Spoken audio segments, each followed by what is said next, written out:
بلوچ ازادي غوښتونکو د جعفر اکسپریس په نوم یو ریل ګاډی برمته کړی او د پاکستان امنیتي ادارو ته یې ګوته څنډلې چې د عملیاتو په ترسره کولو سره د مسافرو ژوند په خطر کې نه اچوي. دغه پیښه د بلوچستان په بولان سیمه کې رامنځته شوې ده.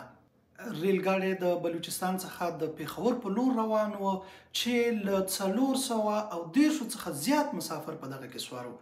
لومړی چاودنه کیږي او له چاودنې وروسته ډزې کیږي چې په دغه ډزو کې 6 امنیتي سرتیري وژل شوي دي.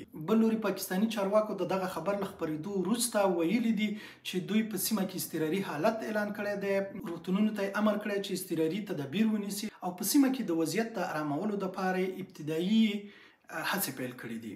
خو دا چې دغه پیښه په یوه غرایزه سیمه کې رامنځته شوې ده، په بیړه باندې د پیښې ځای ته مرستې نه دي رسېدلې.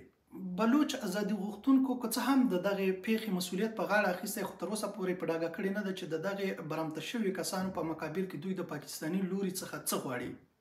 خو یو شی چې اټکلي کېږي، له ډیرو کلونو راهیسې د پاکستاني استخباراتو او پوځ له لوري د شپې او د ورځې په بیلابیلو برخو کې او په بیلابیلو سیمو کې د عملیاتو پر مهال باندې د بلوچ ځوانانو، سیاسي او مدني فعالانو نیول، د هغوی شکنجه کول او حتی په ډیرو پیښو کې د هغوی د مړي او ژوندي ورکېدل هغه مسایل دي چې بلوچ ازادي غوښتونکي غورځنګ د خپلو فعالیتونو لپاره یو ستر جواز بولي. له دغه پیښې وروسته داسې اټکل کېږي چې بلوچ ازادي غوښتونکو هم د پاکستاني ځواکونو او استخباراتو په وړاندې د خپلو مبارزو او جګړو تکتیک بدل کړی دی. په ټوله نړۍ کې چریکي بریدونه، چریکي عملیات او چریکي مبارزه هغه څه ده چې په اسانۍ سره مخه نشي نیولی کېدلی.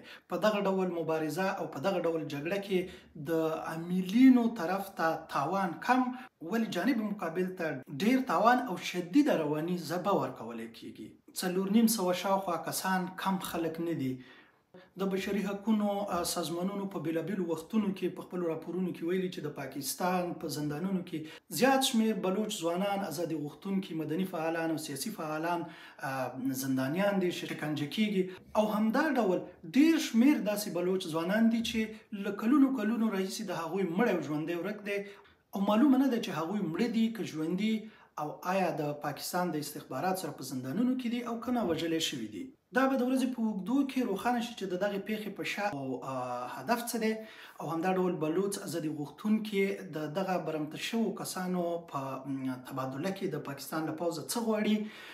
یو بل څه چې د فکر او تعامل غوښتنه کوي هغه دا دي چې د جنگ جګړو د بریدونو د شدت پر مهال به د چین او د ایران غبرګونونه څه وي. د چین هیواد د بلوچستان په ګوادر بندر کې د یوې سترې پروژې مسؤلیت په غاړه لري. بل لوري په بلوچستان کې د ایران سره په پوله د بیلابیلو ډلو له لوري وخت نه وخت په ایران کې بریدونه او عملیات ترسره کول یو بل هغه موضوع ده چې د ایراني او پاکستاني چارواکو ترمنځ تاویلو او ماویلو ته زمینه مساعده کړې ده.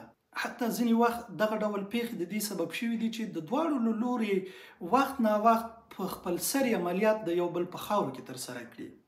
اوس که چیرې په بلوچستان کې وضعیت ترنګلی کېږي او د بلوچو ازادي غوښتونکي غورځنګ او د پاکستاني پوځ ترمنځ جګړه پراخیږي، نو د پوښتنې ځای دی چې د دغه دوو مهمو هیوادونو غبرګونونه به څه وي، هغوی به کوم لوری نیسي، او همدا ډول نړیواله ټولنه به په بلوچستان کې د بشري حقونو په نقض او د بلوچو ازادي غوښتونکو غورځنګ د ځپنې او د هغوی د شکنجو په مورد کې څه دریځ نیسي.